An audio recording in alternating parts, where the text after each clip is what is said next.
তোর কাছে নাকি কিছু নেই, নাকি এটা দেখেছিস পেটে ঢুকিয়ে দেব?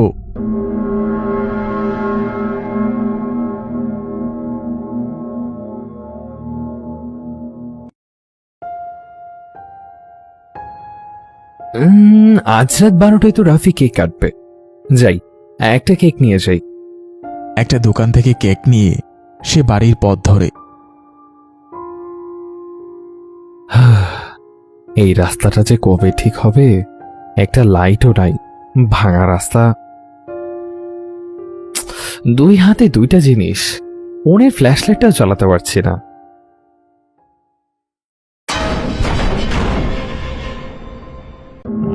ভাই, এভাবে হুট করে সামনে এসে দাঁড়ালেন, একটু সাইড দিন, আমি যাই। দেখেন ভাই, আপনি কে, এভাবে সামনে দাঁড়িয়েছেন কেন? আমি ডাকাত, যা আছে তাড়াতাড়ি বের কর। কি বলছেন ভাই? আমার কাছে কিছু নেই, দয়া করে আমার পথ ছাড়েন। তোর কি জানের মায়া নাই? বিশ্বাস করেন ভাই, আমি নিম্ন মধ্যবিত্ত, আমার কাছে কিছু নাই, আমাকে যেতে দেন। আমার ছোট ছেলেটার আজ জন্মদিন, আমার জন্য ছেলেটা অপেক্ষা করছে। ও তাই নাকি? কিরে, তোর কাছে নাকি কিছু নেই? তোর কাছে যা আছে সব দিবি, নাকি এটা দেখেছিস পেটে ঢুকিয়ে দেব? ভাই সত্যিই বলছি, এই যে একটা গিফট আর কেক, পকেটে একটা কম দামি ফোন, জমানো যা ছিল এই গিফট আর কেক কিনে শেষ, এখন আমার কাছে কিচ্ছু নাই ভাই। আবিদ কোনো কথা না শুনে রকিবের পকেট থেকে ফোনটা বের করতে নেয়। রকিবের হাতে কেক ও গিফট থাকার জন্য সে নিজেকে বাঁচানোর জন্য মিনতি করতে থাকে, কিন্তু নাছুরবান্দা আবিদ কোনো কথা না শুনে তার সাথে জোর জবরদস্তি করেই চলেছে। ধস্তাধস্তির এক পর্যায়ে আবিদের হাতে থাকা ছুরিটা রাকিবের পেটে গেঁথে যায়। মুহূর্তে মাটিতে লুটিয়ে পড়ে সে। যাক, মইরা গেছে।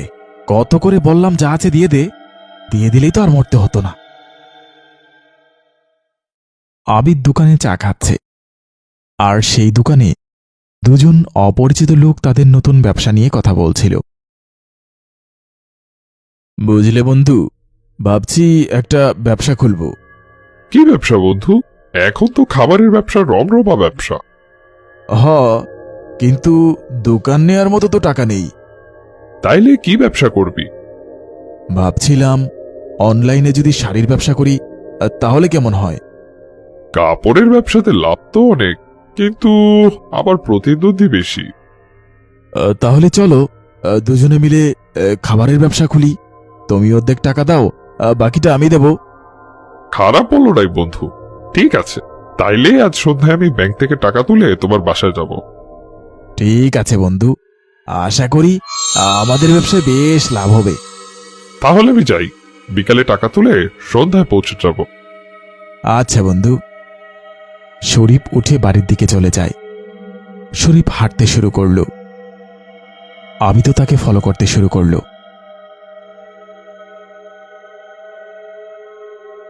বেশ বড় দান মারতে পারবো আজ, মনে হচ্ছে কয়েক লাখ টাকা ছিনতাই করতে পারবো।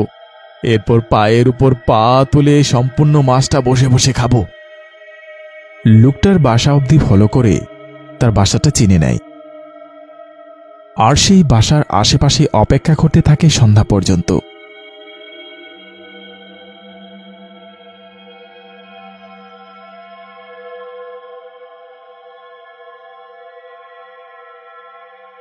কি ব্যাপার, এত দেরি করছে কেন? এতক্ষণ লাগে টাকা তুলতে?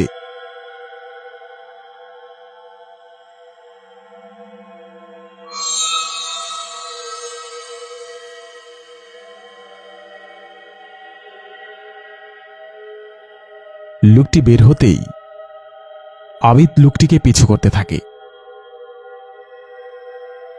ব্যাগটা টান দিয়েই দৌড় দিতে হবে। আবিদ যখন ওই ব্যাগটিকে টান দিবে, সাথে সাথে পুলিশের গাড়ির সাইরেন বেজে ওঠে।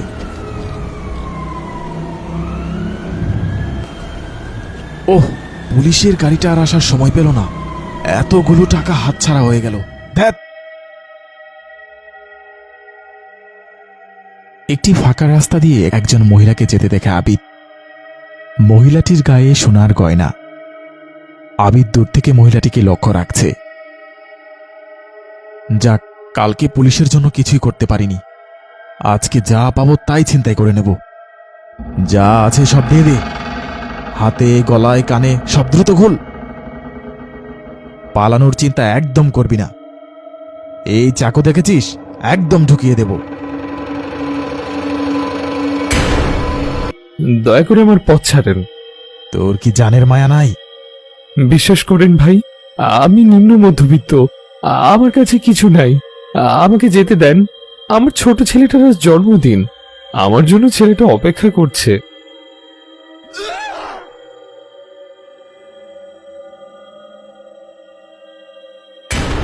আমি সারা রাত এখানে পড়েছিলাম, আরও একটা বড় দান মিস হয়ে গেল।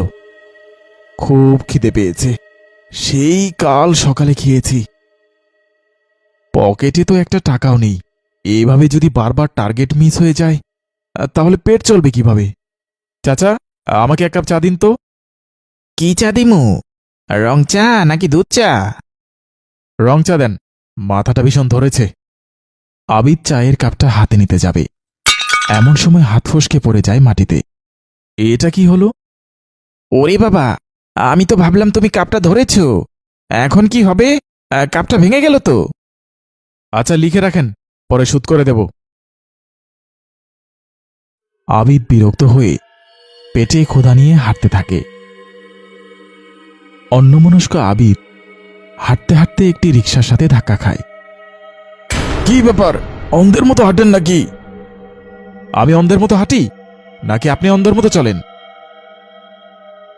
আবিদ বাসায় ফিরে খুব ক্লান্ত শরীরে। কি যে হচ্ছে আমার সাথে? পকেটে টাকা নেই, বাসায় একটা খাবারও নেই, খুব ঘুম পাচ্ছে।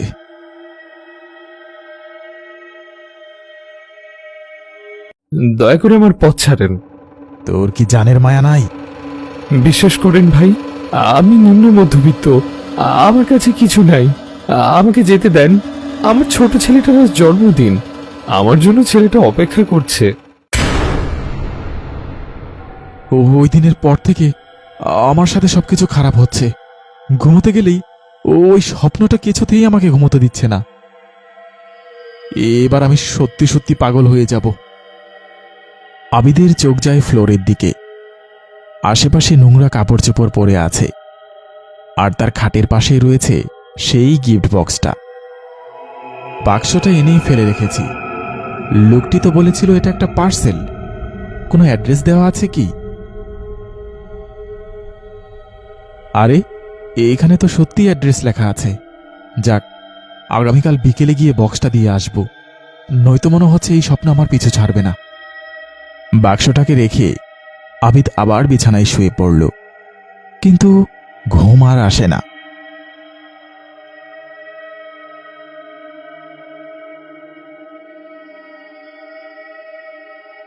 বাক্সটিকে হাতে নিয়ে অ্যাড্রেস খুঁজতে থাকে।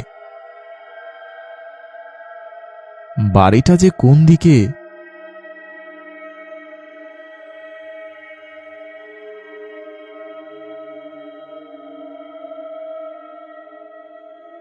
আবিদ একটা বাড়ির সামনে গিয়ে থেমে যায়। একটা ছোট্ট বাড়ির সামনে এসে দেখতে পায় একটা ছোট ছেলে আর তার মা কথা বলছে। মা, ও মা, বাবা যে সেই গেল, আর তো এলো না মা। আমারে গাড়ি আইনা দিল না, কেক কাটলাম না। মা, কথা বলো না কেন? আমার অনেক খিদা লাগছে মা, আমারে খাবার দাও। খাবার নাই রে বাপ, আমাদের না খেয়ে মারা যাওয়া লাগবে এখন। কেন মা? বাবা তো বলেছিল আমাকে অনেক মজা কিনে দেবে।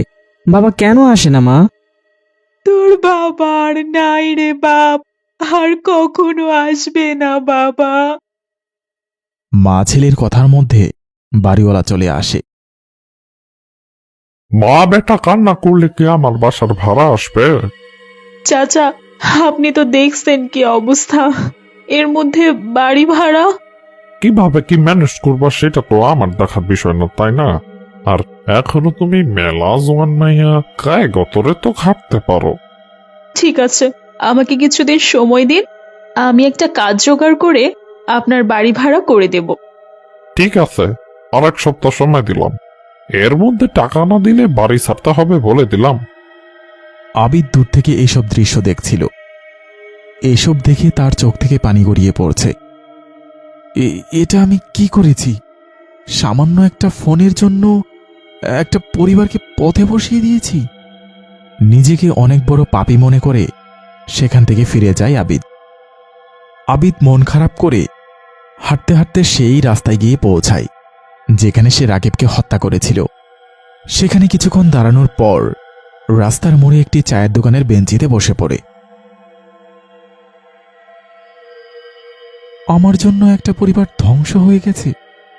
এ কি করেছি আমি এটা? হঠাৎ সে খেয়াল করল কেউ যেন তার কাঁধে হাত রেখেছে। তুমি আমার সাথে এমন করলে? আপনি আপনি তো মরে। হ্যাঁ, আমি মারা গেছি, কিন্তু বাবা বাবা, তোমার মনে আছে? কি মনে থাকবে বাবা? এই যে পরশুদিন আমার জন্মদিন। তাই নাকি? তাহলে আমার রাফি সোনার কত বছর হবে? বাবা, আমি অনেক বড় হয়ে যাব, আমার 5 বছর হবে। তাই নাকি? তাহলে কিন্তু এখন স্কুলে ভর্তি হতে হবে, পড়াশোনা করতে হবে। ঠিক আছে বাবা, কিন্তু আমার জন্মদিনের গিফট দিবে না? গিফট দিব তো। এখন যাও, মায়ের কাছে যাও, আমি একটু কাজে বের হব। রকিব চিন্তিত মনে হাঁটতে থাকে। রকিব ছোট একটি দোকানে কাজ করে। সেই দোকানের মালিক হঠাৎ মারা যাওয়ায় এখন দোকানটাও বন্ধ আছে। কবে খুলবে সেটাও জানা নেই। হাতে তেমন টাকাও নেই। আরে বাহ, কিডস টয় শপে 60% ছাড় দিয়েছে। রাফি অনেকদিন ধরে একটা গাড়ি চাইছে, এই ছাড়ে গাড়িটা কম দামে পেয়ে যাব। উহ, যাক, ছেলেটা উপহারটা পেয়ে অনেক খুশি হবে। আমার আত্মার মুক্তি হয়নি। আমাকে ছেড়ে দিন, আমাকে ছেড়ে দিন। আমি আপনার কাছে ক্ষমা চাচ্ছি। এ ভুল আমি আর কখনো করব না। আমি তোমার কোনো ক্ষতি করব না আবিদ, বরং আমি তোমাকে এই পাপ থেকে বিরত রাখতে চেয়েছি। মানে? হ্যাঁ, এতদিন তুমি যতবার ছিনতাই ডাকাতি করতে গেছো, আমি প্রতিবার বাধা হয়ে দাঁড়িয়েছি। তার মানে?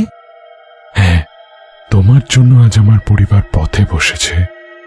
আমার ছেলে খেতে পায় না, স্কুলে পড়া বন্ধ হয়ে গেছে, আবার স্ত্রী কাজের আশায় মানুষের দাঁড়ে দাঁড়ে ঘুরে বেড়ায়।